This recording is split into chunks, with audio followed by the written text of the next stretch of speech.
All right, as promised, we are back again. But this time we're gonna have some fun. We're gonna get right into it. As you all know, if you listen to the last episode, if you haven't, stop right here. Stop. Go do that. We'll wait for you. We'll wait here and then come back to this. So that way you're all caught up. We got all the business taken care of, and now we're gonna have some fun. Go ahead, go. We'll wait. We'll wait, right? We'll wait. Okay, let's wait.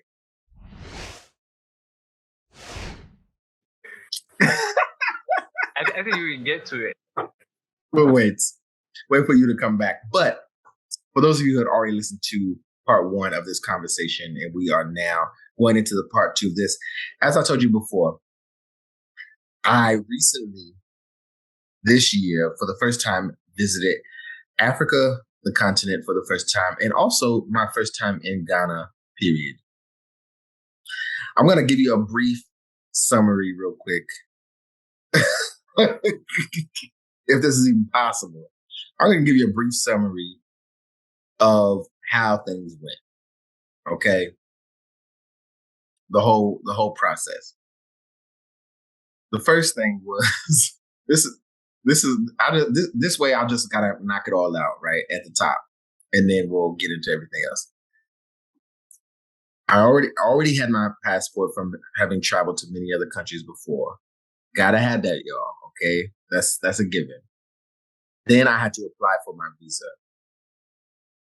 Applying for your visa to go to Ghana is easy enough, but there are some things that you will come across that you just may not get. So what I'm going to do on our YouTube channel is I'll have a video going through the whole process. So I'm going to break it down and do a couple of vlogs for my travels, and took some videos and photos and things there. So I'll share them there. But had to get a visa, got that secured. Once I got that secured, went ahead and booked the flight officially and planned out my stay in Ghana. I flew for like 23 hours or something like that.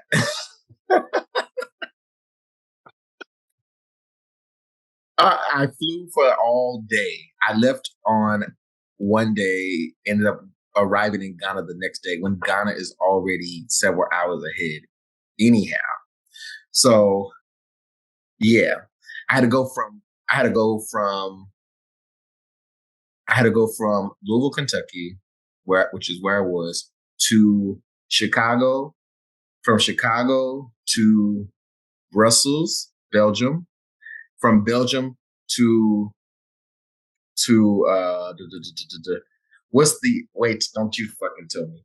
From Belgium to it's another African country. Nigeria? No, wait. Where did we stop in? No, Abidjan. From Abidjan. Yeah. From Abidjan then to Accra. By the time I got off the plane, landing in Accra, got there at like 7, got to my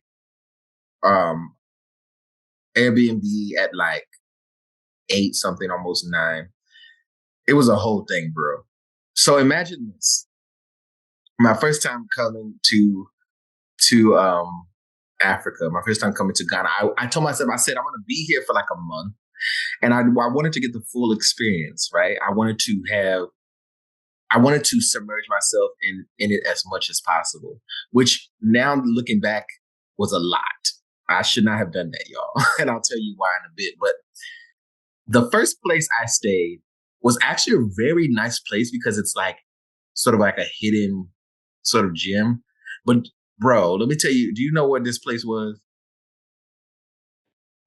I'm asking you. Well, I don't know if I told you yet. No.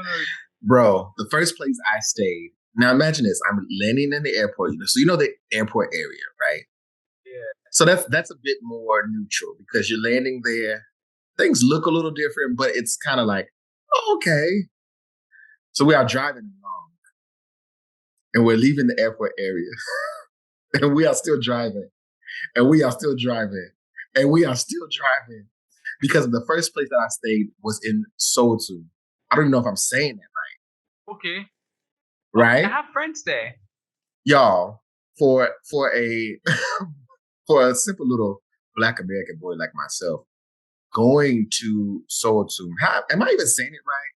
Yeah, so too. Yeah. Okay, going to Sotu, and you are riding along, and all of a sudden, the streets change on you.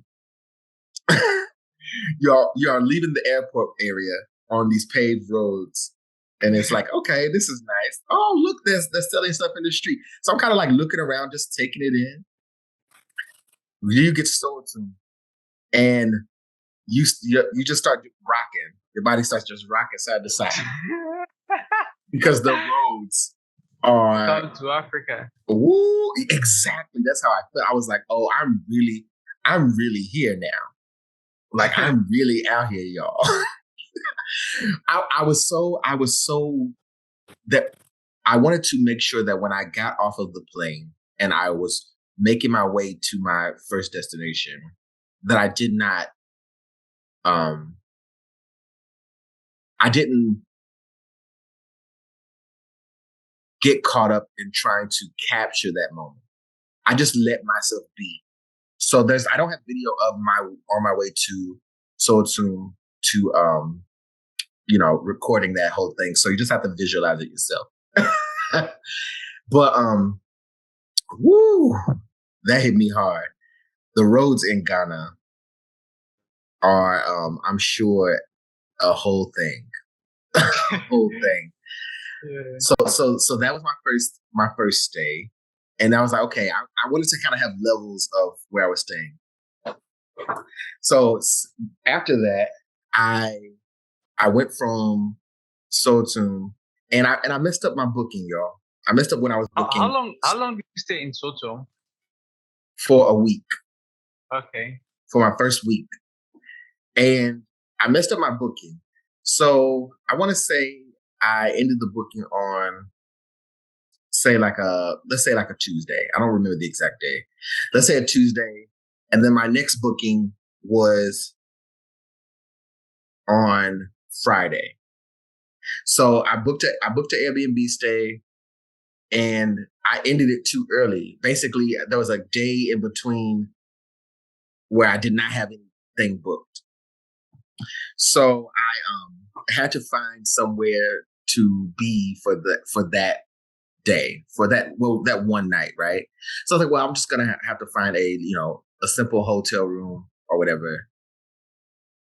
Oh wait, I left out a key element here. And this is something that I encourage you, as if you are visiting a foreign country, not just Ghana, but any place that you may go, and you have the option of having a personal tour guide or having someone to assist you with things, especially if you're in a country where you may be facing other languages or other variables that you may not have ever experienced, then by all means, spend that money and get someone to help you out. Okay? Because it's going to come in handy. The reason I say that is I had basically a partner in crime the whole time I was there, who helped me navigate around, who I was able to trust to get things done no matter what I had to do. And so when I did not have a place booked between those 2 days, they were like, oh, well, you could just find, there's a hotel here.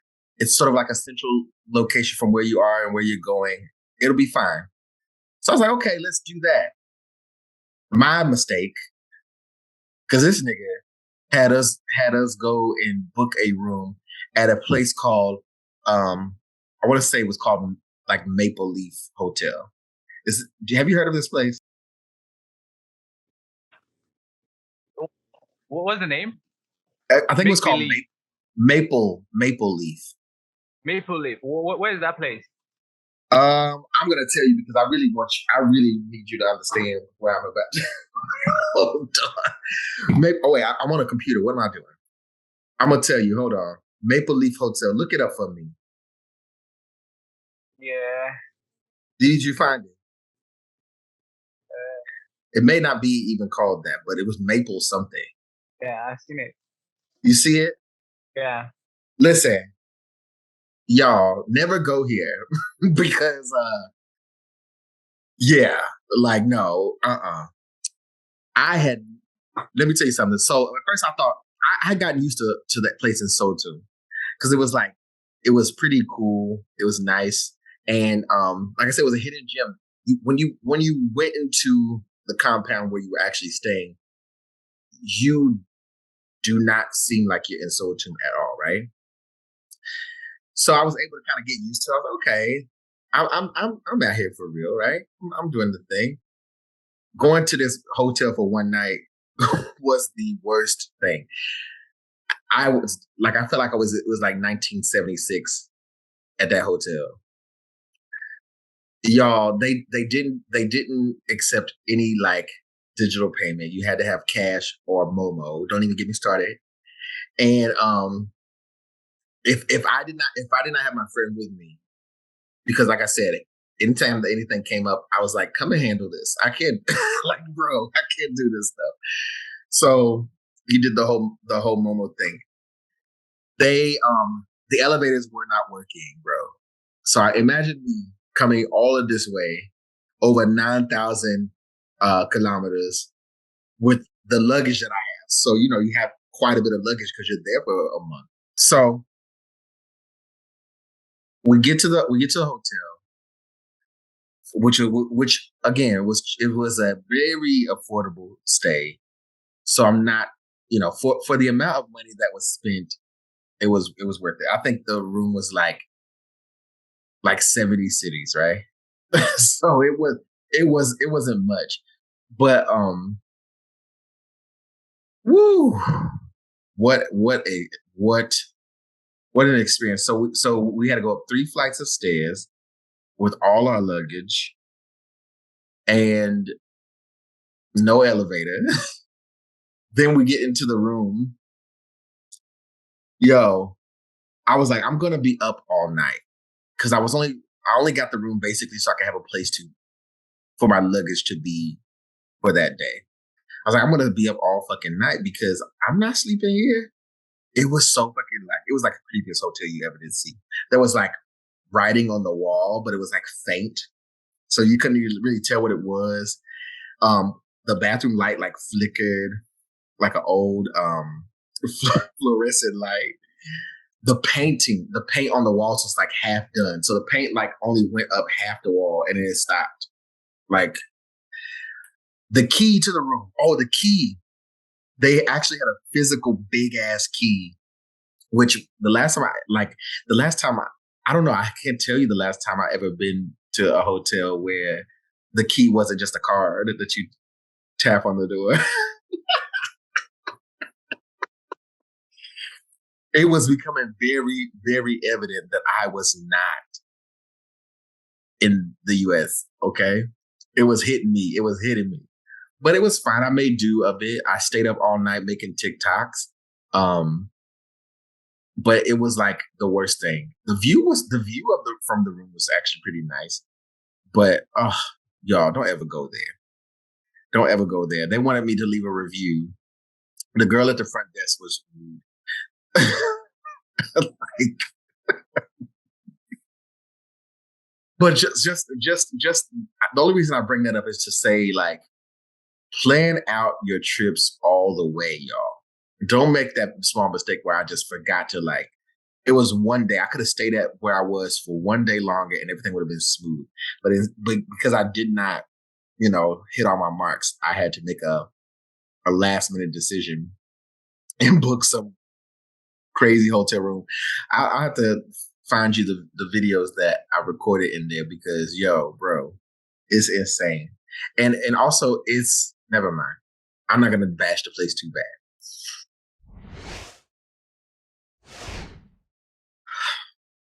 Now let's talk about the culture shock of it all. Ofori, you're gonna have to help me, bro. You're gonna have to help me understand some things because as open as I am, having this platform, I talk to different people all the time. It was one of the driving forces for me making the decision to actually get up and go to Ghana and have the experience, was because I started getting traction from this platform with listeners in Ghana. And I think I actually got into like the top 100 podcast for Ghana. I forget what genre, but it doesn't matter. And that was without me even trying to do it. So I was like, let me go and see what's going on over here and how I could better connect with people there to help develop, what I'm doing, right? So that was the idea, was to experience it, but also understand more how it could appeal to Ghana more. I left there not knowing how to do that because although we are both speaking English, a lot of times we're sick. 3 weeks is too short a time to know a lot. No. I was there for a month. A month. That's like 4 weeks. Yeah. So I would say when I just started getting the hang of it is when I left. Yeah. That's what happened. If I was maybe there for like 3 months, I probably would have been like, I got it. Yeah. But here's what it comes down to: the culture shock of the thing. You gotta, like I said, you gotta have help me understand some stuff and understand your people, because I went into going to Africa with an open mind. Okay, so I didn't have any expectations of anything. I knew there were going to be obvious differences. I knew there were going to be some things that I would have to adjust to, which I was okay with. I was, yes, let's do it. But the fact that your cousins over there sit up and will be trying to describe you,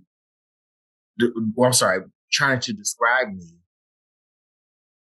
and referring to me as a white man, you don't know what that did to my poor little Black spirit. because it took the people that I was around. Go ahead. They say that as a compliment. Yes, and it's not. Yeah, they say that as a compliment. But you see,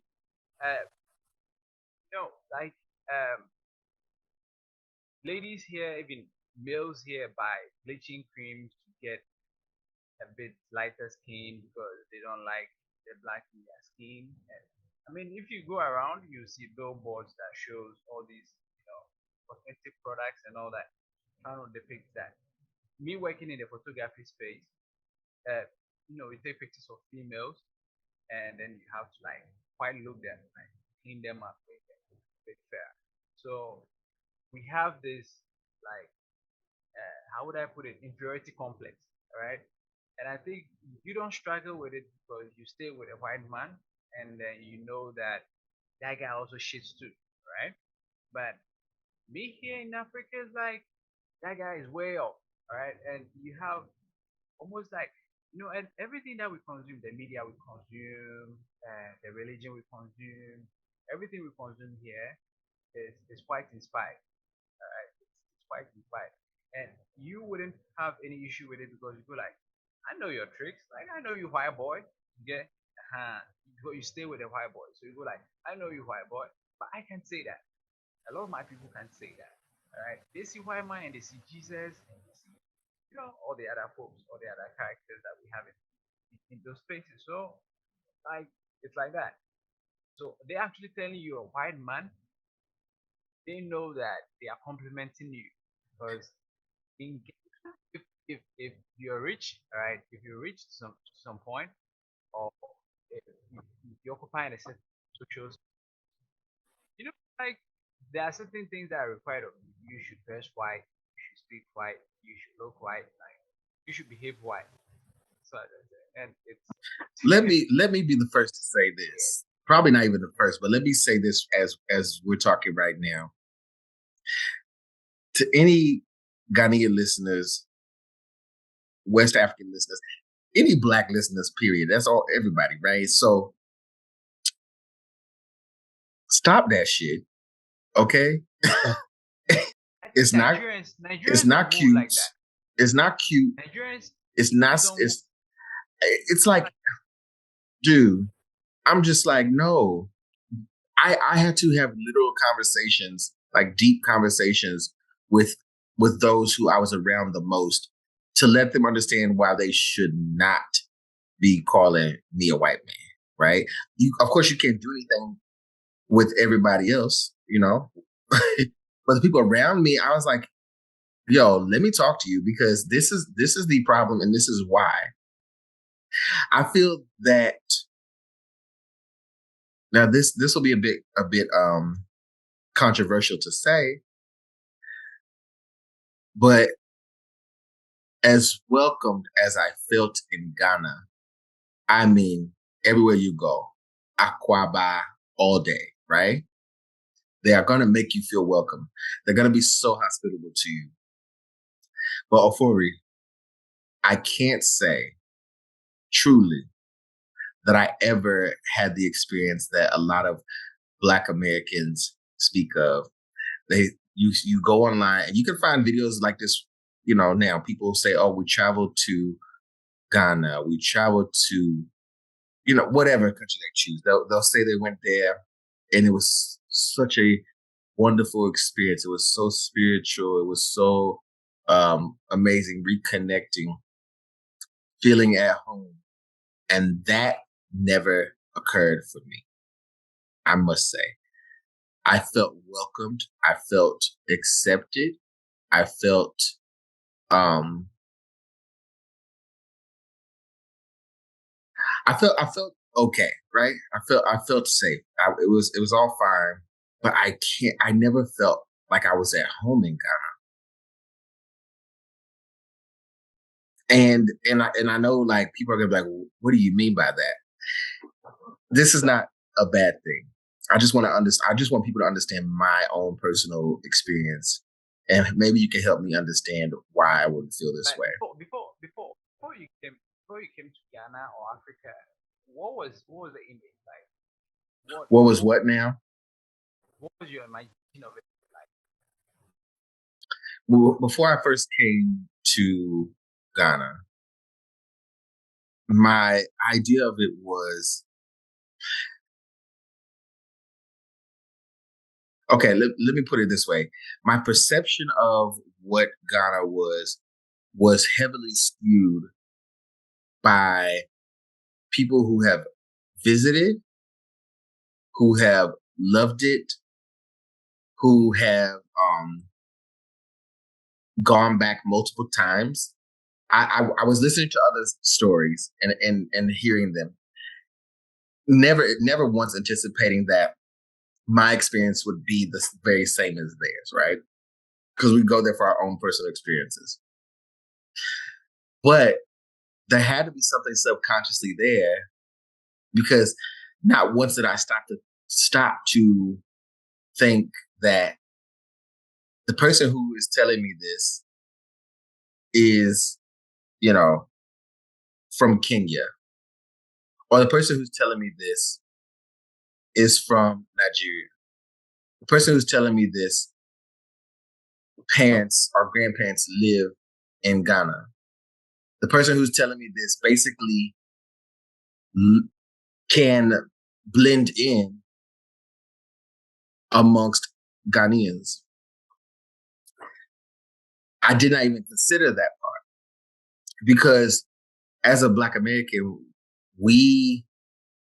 this is me even knowing better. I know that I did this. We tend to see other melanated people as a part of us, right? Because our ancestry gets to be so far, and then things get clouded. So that's why you'll see, like, a Black American who will go and they'll find, like, say they find a tire that they like and they want to wear it because it looks nice and it makes them feel like they are a part of, you know, something. Meanwhile, the tribe that fabric comes from, they're like, why are you wearing that? Because we wear that to funerals. We don't, this is not, this is not something that you wear for just because or to go and party in.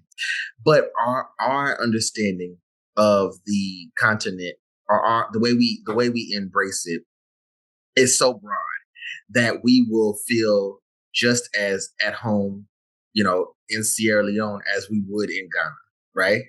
Because we're basically like, I'm somewhere. This is a part of me. So we're open to it all. So we see other melanated people and we say we have something in common, which we do, right?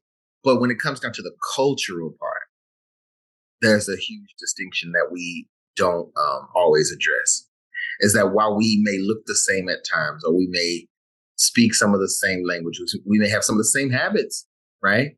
Things passed down. You may do some of the same things, but we have to understand that we are not the same people at this point in time, right? We share commonalities, and that's where we sync up. That's the whole purpose of this platform, is like we are connecting, but we're celebrating those differences, and we are using those to also sift through the similarities, because true enough, at the end of the day, we're all humans, so we're going to have a lot more similarities than differences anyway. I think it's that because we being able to have this kind of conversation even brings my attention to the fact that when I was building out like creators, we started last year in the early stages, trying to make it into like a platform that can repeat our action, like repeats our progress. I realized that it's like this, like after like sometimes what happens is leaders or people like African Americans, I'll put you in the area of like leaders for now because you have a role to play here in Africa as leaders, right? It's like to be able to find new channels and new pathways, the leader will have to go ahead of time or go ahead of the path to go and find new roads and new solutions and new ways of doing things, and then come back to the rest of the crew and go like, yeah, I think this is where we should go, that's where we should go. I think what happens oftentimes is when you a leader and then you go to ahead to go find new ways of doing things and figure out the white man's way of doing things, how the whole ecosystem is structured, come back, you realize that you think you come back to your people, but then you have a whole different experience now. All right, like because of the things you've seen, the things that you've been exposed to, the new roles and the new, I mean, possibilities that you've seen ahead of you, your way of thinking is wide different. All right, so you come back and you realize that there's a huge gap between you and the people that you're supposed to be. And I think myself, I experienced that because at some point, I feel like nobody gets me on my team. Why nobody gets in this? Then I have to, correct myself and go like, oh, okay, you know X, Y, Z, you know all these things from this place. So if you are thinking you are pulling from a lot of sources, all right, you are pulling from a lot of like, cultures, because the United States is like you have Indians there, you have Chinese there, you live in communities with like a whole bunch of people. You work in places that have Indians, Koreans, all these places, all these people. I never live with any of those people. I don't know how they move. You eat foods from different places, so you are multi-cultured. You are not just African, but you guys are really like multi-cultured. So you come back with a whole different steed and energy. So I think it's a dilemma that every leader goes through because you go around, go read all the things that you read, you go do all your research and all the things whilst your people are sleeping, and you expect them to behave the same way that you behave. Like, boy, it's not gonna work. All right, like you guys have rich culture. So I had a friend who is like in the U.S. Marine. She was here last year and worked on a couple of documentaries and things like that. And then I realized that like the things that you guys eat is even way different. It's like you have a whole spectrum of food that you eat from Indians, from people from Mexico, and you have all these dishes that they sell in your communities. I have to just eat my canned food. That's it. And even if I jump from one ethnic food to the next one, like, hey, where I can eat, like, are you an Akan and you eating all this canned food? No, we don't really cross that much. We cross, but there's always like, there, there's a punctuation there. You have to see that there's like a comma there. You don't have to jump. But you guys like connect, and then you mix all these things up, and you see everyone as American. Have all these different races and they live in the same country as American. So in terms of culture alone and then exposure, you guys are way exposed. Like, that's how I put it. You guys are way exposed to a lot of things, and even our culture here, because it takes people like you to speak about things like the Masamu says, and the old Ghana empires and all these things. These are things that African kids are not even taught in school. So our own history and our own stuff, the things that motivate Black Americans to come to Africa and see, the royal motherland, we don't even know it ourselves. All right, we don't even know it ourselves. These are not things that they teach in school. Right, all these times that there were Moors from Africa that ruled like Europe and all these things. This information is not something that you find in African schools or you find in African homes. They don't talk about it. Right? It's just the Jesus Christ story and then the Muhammad version, like the Muhammad one that you just get out there. So there's a lot of things that we are never exposed to here because of colonization, and of course like we're never decolonized. So all these things, the factors and then the tools that the white man used to colonize us is still at play here. But you guys are on the leash because you live with them, you've seen them play out all these things, you school with them, you have access to their text and their information. So you guys will turn out a whole different thing. So the mistake is, I think, it's that thing with leaders. Like, you always have expectations of the people because you think because you know and you have the same intentions and you have the same, you want to work on the same thing with the same people, you feel like they should be able to understand these things on two different spectrums. Myself, I think I got exposed to some of these things earlier because I also had like an uncle who was a historian that exposed me to like African history at an early age. So I started learning about these things a bit early. So I think maybe that's why we can have like this type of conversation and think the same way that we can actually do stuff. But let me ask you personally, what was it like for you growing up? What not even necessarily what you were taught, but what did you kind of hear regularly for the perception of Black Americans? What would you hear like in school or in the community, how Black Americans were perceived just in your own lifetime, because you're still very young? But a lot has changed from when we were younger to now, right? Like, people in our own age group, you and I, we can discuss things, and we're a bit more open than older generations, because people who would have their minds made up, even on this side, would have their minds made up about how other people were, right? What are some of the things that you heard that you now know that it's rubbish? Well, what are some things that you recall, like just coming across, like stereotypes or different things, whether good, bad, or however you perceive it? What can you think of? First off, as a child, we grew up knowing that everything that is white and foreign is better. Everything that comes from outside Ghana is better. So it's whether it's the clothes that you wear, or whether it's the food that you eat, or whether it's toys that you own, or whatever it is. Even now, it's like that. So like everything that is foreign is better. There is nothing good that you can find out here. And if you get anything from here, you local, right? Or you're not exposed. So, but then my experience with Black Americans, I won't say exactly Black Americans, but Ghanaians that stayed in the US, I never engaged with a lot of like, even if I had, I wouldn't know the difference. Because basically look the same. But my engagement was with like uncles and aunties that live in the UK. Most of my uncles live in the UK. So, and the experience was always like they are like some type of heroes that are coming back to save everybody else. They went there to, do some Superman thing. All right. And then whatever the Superman is able to do, they are like the saviors for everybody else. It was only when I grew up then I realized, oh, these people have like real issues. They pay bills, they have taxes to pay, they have kids to feed, they have all these, everyday issues like everybody else.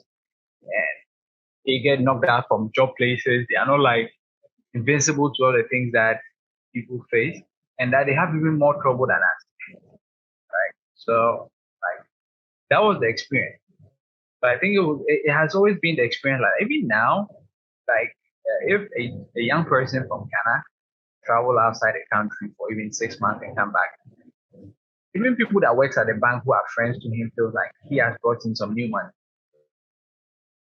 There might be people that are way better employed out here that have better jobs, are much stable, just travel and come back. They feel like, oh, this guy brought some new money from somewhere. So I think the perception around America and African Americans is like, hey, you guys have a lot of money to spend, big time, that kind of thing. You have like a lot of money. And people are some type of like heroes, right? Like just save everybody else.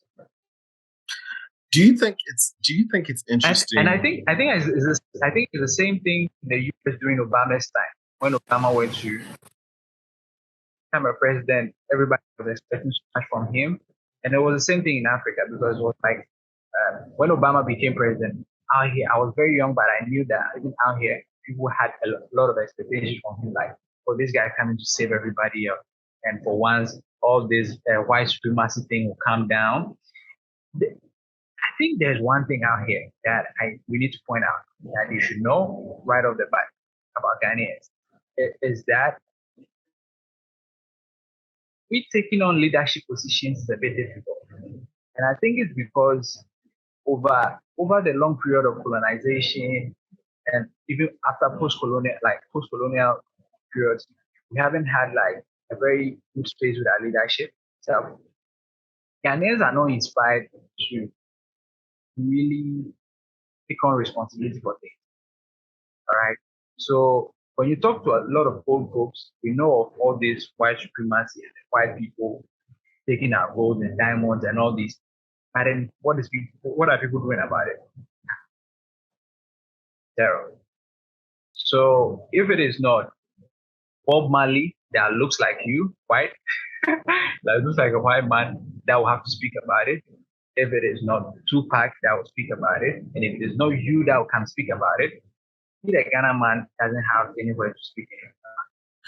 Do you think the Ghanaians feel like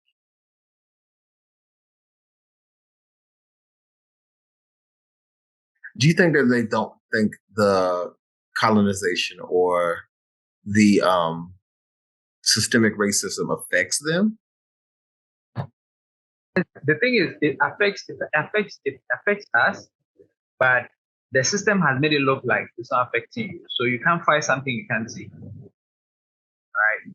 The very tools that makes the racism and all that happen is still in place, but it's in disguise.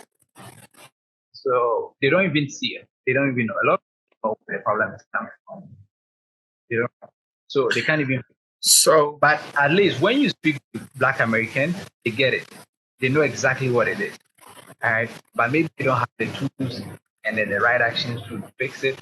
But here, most people don't know. And the people like somebody else is supposed to take care of it. So in that sense, then, it would almost be considered dangerous for us to connect intellectually.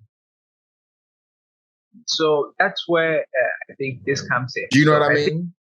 yeah, I get you. So I think the revolution should be irresistible.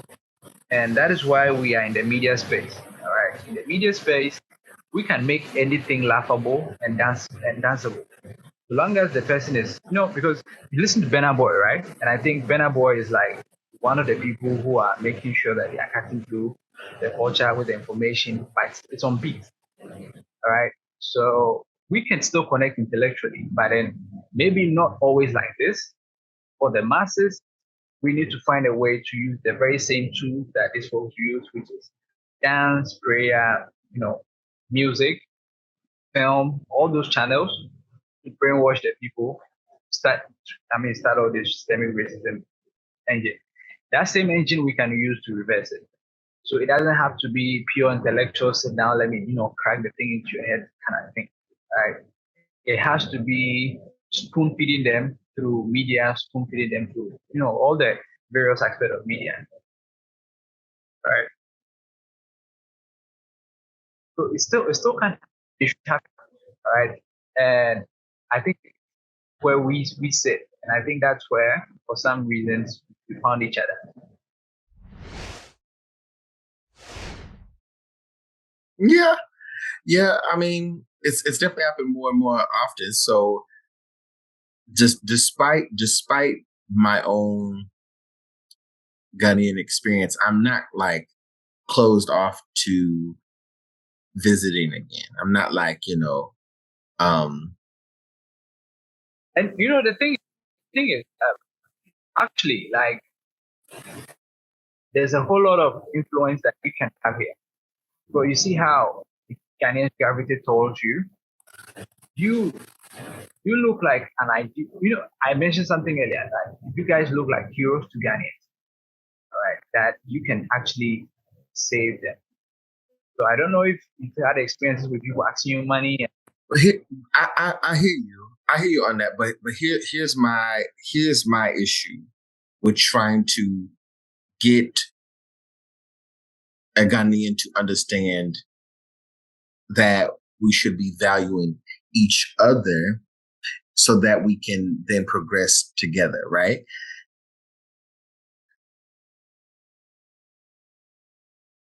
I can enter a room, go to a place in Ghana, and immediately, which is one thing I really try to avoid, but immediately will automatically be like well taken care of, protected, treated well, exceptional, because they say, okay, here's this white man, welcome home, blah, blah, blah, blah, blah, blah, blah. Right? First of all, I did not want to be treated differently just because I felt like the reason I didn't say I never felt at home was because every single day I did something. Every single time I went somewhere, there was always a Ghanaian reminding me that I was from somewhere else. Yeah, that is important, and that is important not because they want to they want to segregate you or make you not a part of them, but from where they stand, that is a way of showing you some type of, I don't know. They actually like you for being outside. Yeah, yeah, And like, yeah, they like the idea of, knowing that they know you and you're from outside, yeah. and they see. It's like this. If I could have gone to Ghana, knowing what I know now, if I could have gone to Ghana and I could have said, "Oh, let me use your skin, let me use your appearance so I can visit Ghana." I felt like I would have visited Ghana for real. You see, I feel like I would have experienced Ghana for real. I did not experience real Ghana, man. And the reason I say that is because everywhere I went, I never blended in. I was always the lightest person in the room, most times. Okay. And as well as I was treated, if an actual white person showed up, I immediately was knocked down a peg, which I could see what's wrong with that, because my first thought is, why are y'all making these white people feel so comfortable? Do you not understand that this is the common denominator? Okay. Understand. You don't understand that. And I personally, here I am as an individual coming to experience a culture and be submerged in it and be here with you. Basically saying, look, if you are in the trenches, I'm in the trenches with you. Let's do this. Right? In that mentality. I'm going to share the same foods. I'm not going to ask stupid questions. You know, I'm going to adapt. Like I'm here for real. This is why I'm here. You do not get that from these white people who say they are coming to save you or make things better. Right? Yeah, but this is what it is now. If that damage, and we need to reinvent the wheel.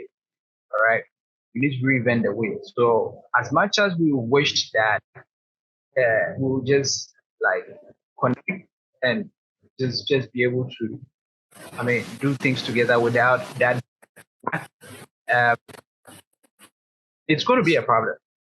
It's not like that. So we just have to get away with that. Yeah. And then for what we can do from now, right? Because you have a lot to be able to share. There are things and there are subjects that you can speak on that will reach a Ghanaian and make a bigger impact than me talking about it as a Ghanaian. All right. Me trying to tell a Ghanaian that, oh, don't look at TeaRon this way or don't engage with him that way, it's going to be a problem. I think that sucks. I get what you're saying. I think that absolutely sucks. Because here's what you have to do. Not you, but just, you know, what needs to be understood is that you are already valued. You are already you're already great in and of yourself. You have to understand that. Ghanaians are very religious, right? We are very religious people. And that is the root of the religion, because it takes away that part that I'm responsible for my own actions and I'm responsible for my own life. Religion puts you in the space of helplessness, all right? Always looking about for that kind of thing. So we've been on our knees forever, right? Like that idea of being on your knees and praying for something external to come and help you is like deeply, stamped in, and it takes a lot of effort to get out of that space. All right. Me, I grew up in a Christian home, so I can understand the contrast, like how much work I had to do to get away from that way of thinking to a place like, okay, I have 24 hours within the day, and that's all I got. How do I budget that to make sure I can bring as much value into my life? It takes a lot of effort to move from, hey, hallelujah, I am waiting for God and Jesus and something to come and fix me my issue and give me food, or get me my next car or whatever it is that I'm looking for, to get into a place like, oh, okay, I came up with this desire of wanting to have this type of lifestyle. All right, I could have become anything in this world, but I chose to have this lifestyle. Then I have to work towards it and make sure I get it. And someone being being in a church praying that his desire that he created for himself, God should be doing the errands, all right, moving around to gather those resources and bring to him, is like it's two ends of the spectrum, all right? Because I go to a point where like, no, God is not doing my errands. There is no way God would ever stop whatever he's going to go and do me my errands. If I come up with the idea and this thing, I have to. So I think, and it comes with a lot of like pushback on parents, on culture, and friends and all that, like, because we are not rigged like that. The whole system is rigged around religion. All right. Funny. It's so funny that you bring up religion because I too had some ideas of that as well. There's so many viral videos out there where you see like somebody who's going to a West African church and they are in there acting up like that. The theatrics, the drama of it all. And so someone says to me, they say, "Hey, do you want to go to church?" And I said, "Yes." Yes, I want to go to fucking. In Ghana? I'm in Ghana. I'm in Africa. I want to go to an African church. Absolutely. Because I want to see the shenanigans. I want to see the falling out, the hollering. like you all do not realize like West African pastors and reverends, whatever whatever status, anybody who's leading the church, y'all got the wildest.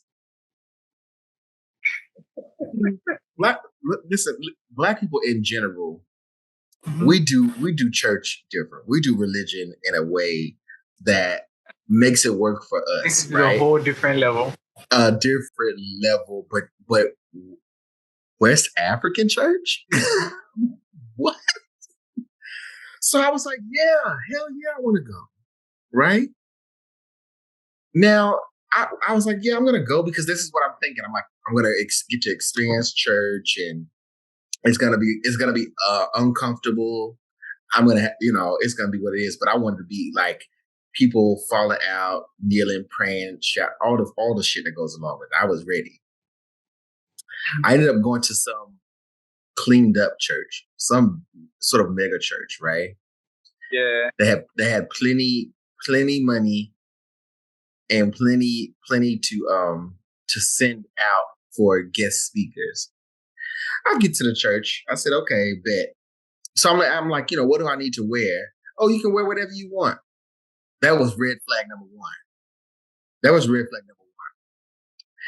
Because I should have said no when they said I can wear whatever I want, because then I should have knew I was not going to the church I wanted to go to, right? I wanted to go to. So I still have to have this experience because I did not get to. But we go, we arrive, and we are being shown to our seats. And I'm looking around, I'm kind of taking it all in. Now, at this point, it's a big ass church. It's a large open space. But everybody's looking nice. Everybody's got their nice clothes, dresses, and suits and everything. And I said, this is some good looking shit. This is nice. But it was very, like I said, very cleaned up, very uppity. And the church has like LED screens and they have all these things going on. So it's a whole production, right?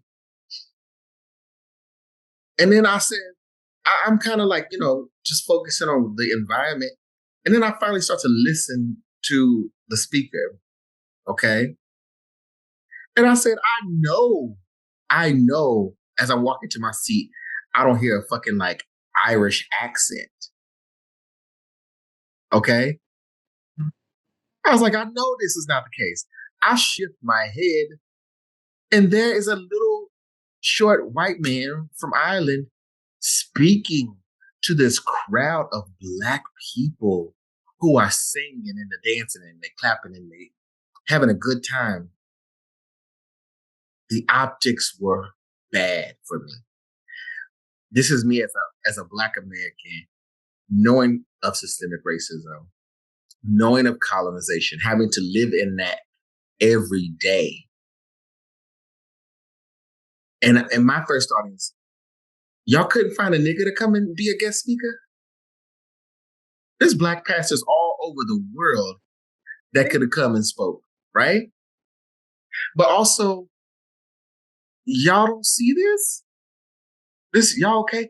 And here's the thing. I want to be clear when I say this. I love who loves me. I'm not racist. I'm not prejudiced or anything, but I'm aware that we have to have self pride and we have to be willing to invest in ourselves, right? And a part of doing that is if you're going to be spending money on getting a guest speaker to come to your church, I would think that it would go. This is my mentality, right? This is just my mindset. I would think that it would go further or resonate more if you found. Have you thought about why the guy took you to that church? Did you ever thought about that? Why did he? Well, this was the other thing because I was like in my mind I was like, okay, maybe you didn't know there was a guest speaker, right? Because it's technically a black church. It just so happened that Sunday they had a guest speaker who was the whitest man you could find. So maybe you didn't know that. But if you did know that, why would you say, let's go? Why not say let's go next week? Because here's the thing. With me basically going for the experience, I could not receive it. I could not enjoy myself. I had to get up and leave, go outside, clear my head a bit, and then come back in.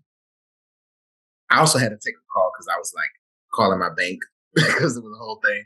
So I used that time to do that. But it was just like, I don't know. Like, and this is the thing I told you when I came there, I was there for a month, but I was around Ghanaians the whole time. That's the one thing I would speak heavily against to anybody that's considering like solo travel is like a whole thing right now. Oh, I traveled solo by myself to such and such and I had a good time. That's fine. Embrace solo travel. But if you are going to submerge yourself in a culture, not just for a vacation, not just for a week and you're done. If you're going to be somewhere as long as I was, have somebody with you that can relate to what's going on around you. If I had another like African American friend with me that was also experiencing this shit, we would have had a time to decompress, to be like helping each other through the process because there was at no point while I was in Ghana that I had a chance to breathe or to a chance to take it all in until I left Ghana.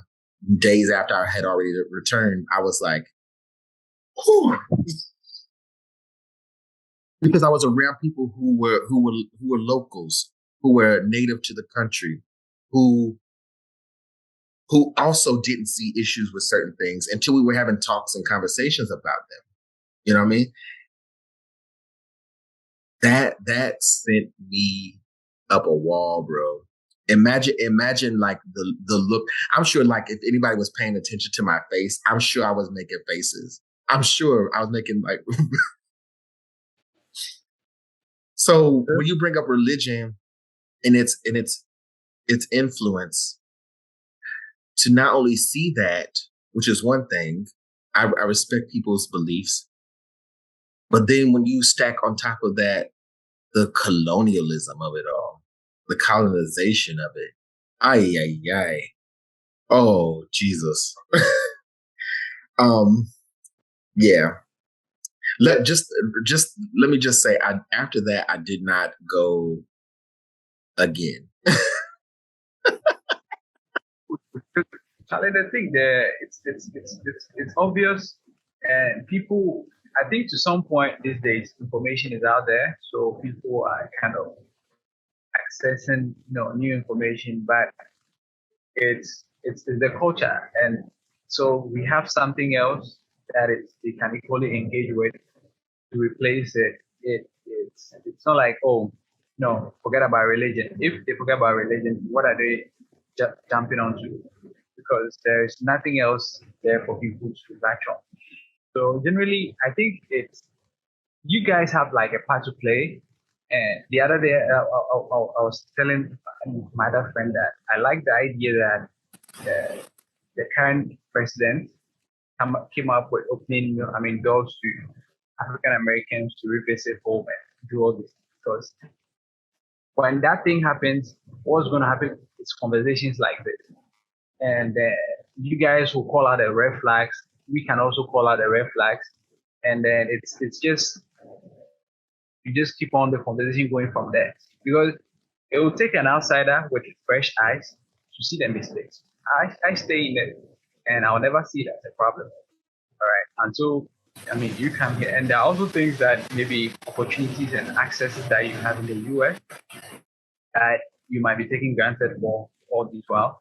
But then you come in here and realizing, hey, you can't even have good internet out here. So if I have good internet out there, maybe my podcast or this video that I'm supposed to do all this while, maybe I should get serious about it because there are people that don't have access to all this.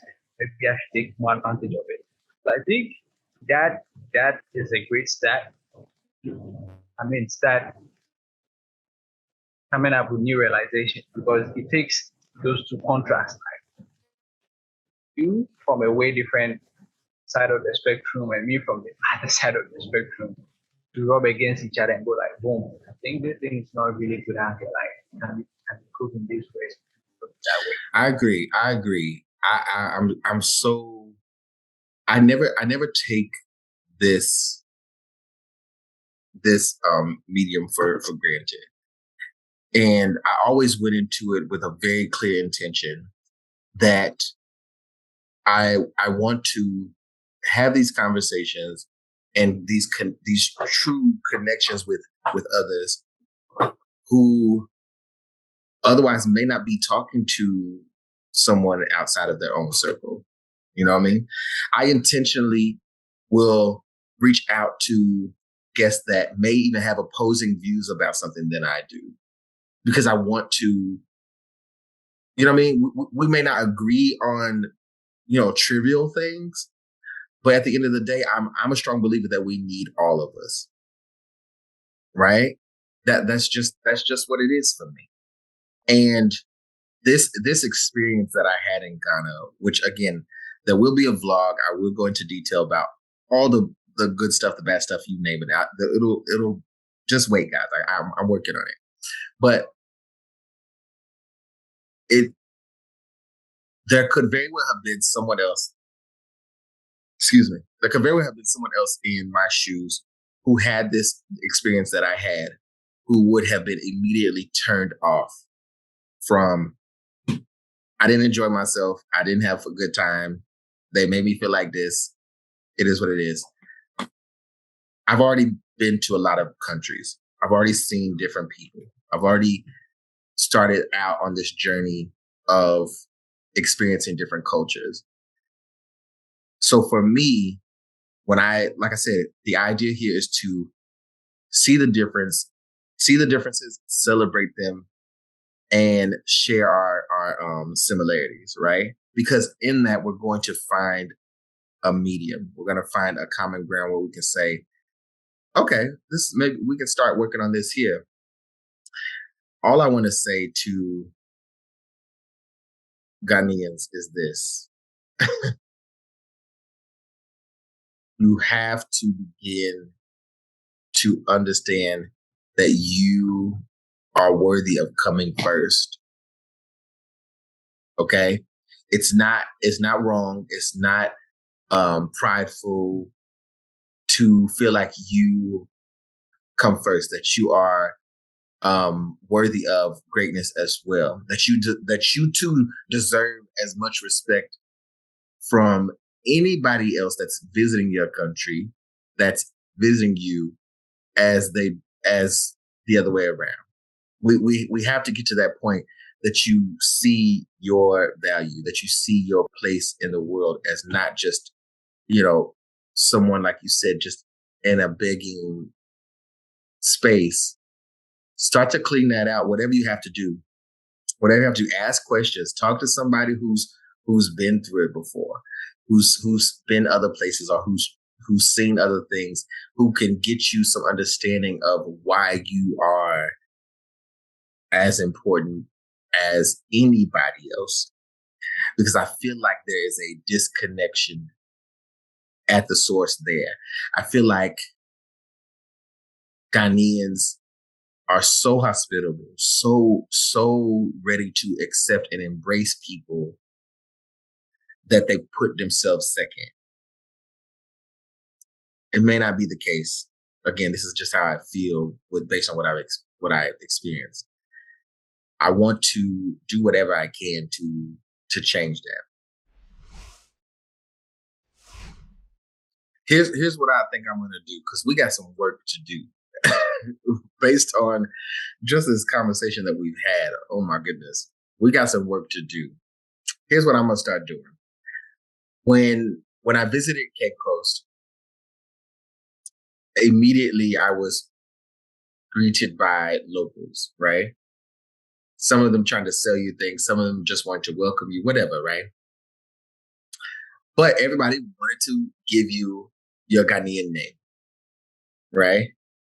I think it would be fun to start giving y'all a Black American name. So when we meet, you'll have a name for me and I'll have a name for you. So right now your name is Ofori. Now yours is based on the day of the week kind of thing, right? Yeah. Mine is just gonna be based on whatever, because Black Americans, we just make up any kind of name we want. My name is TeaRon. Don't even get me started, right? I just jump out of the hospital and like, he's TeaRon. I'm for that. So if your name is Ofori, we'll just take the O and we'll come up with another name for you, a Black name, like a good a classic Black name, like Odell. That's your African American name now.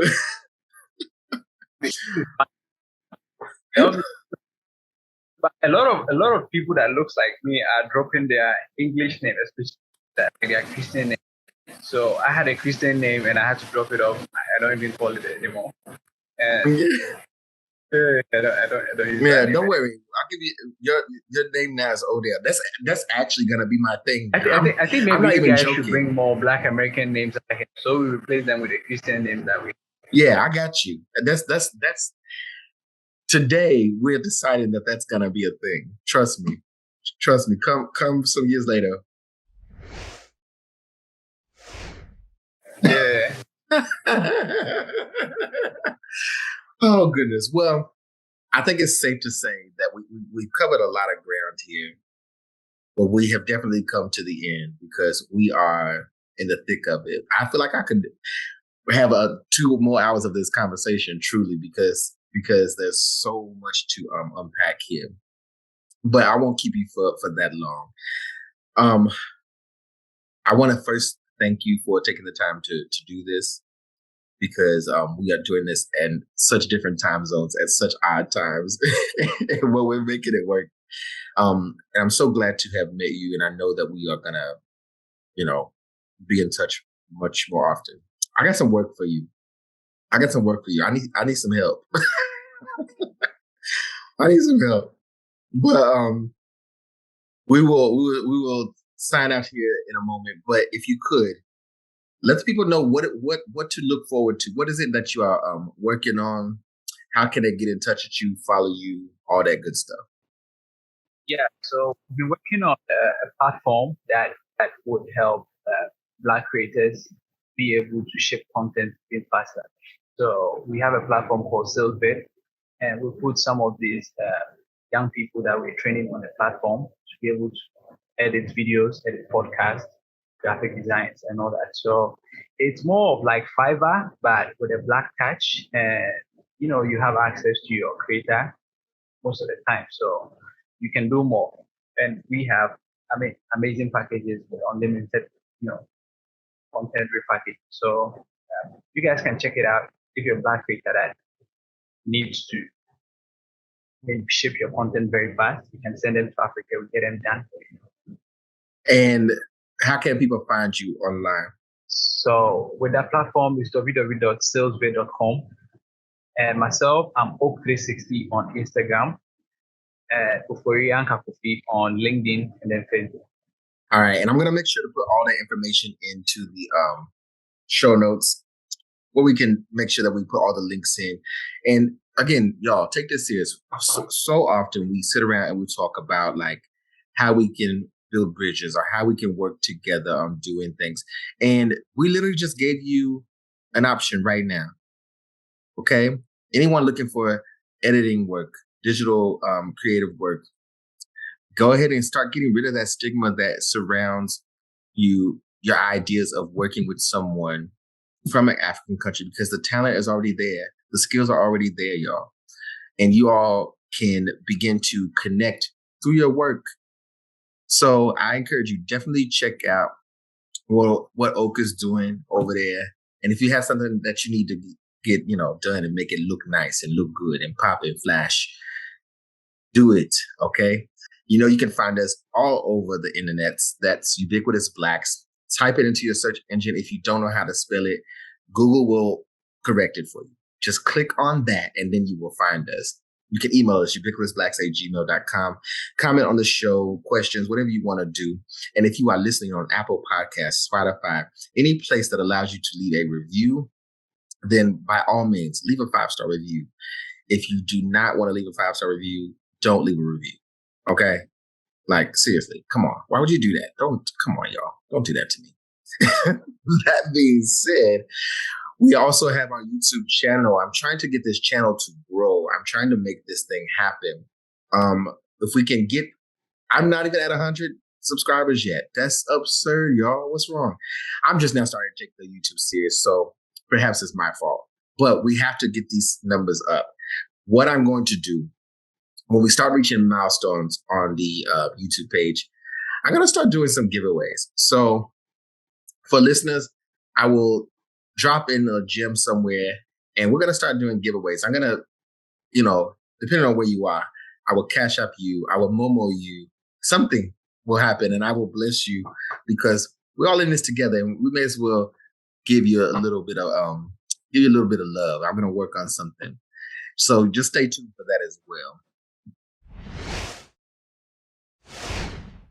All right. So whether you are Black in Cape Coast or you're Black in Accra, remember, we are Black everywhere. That works for me.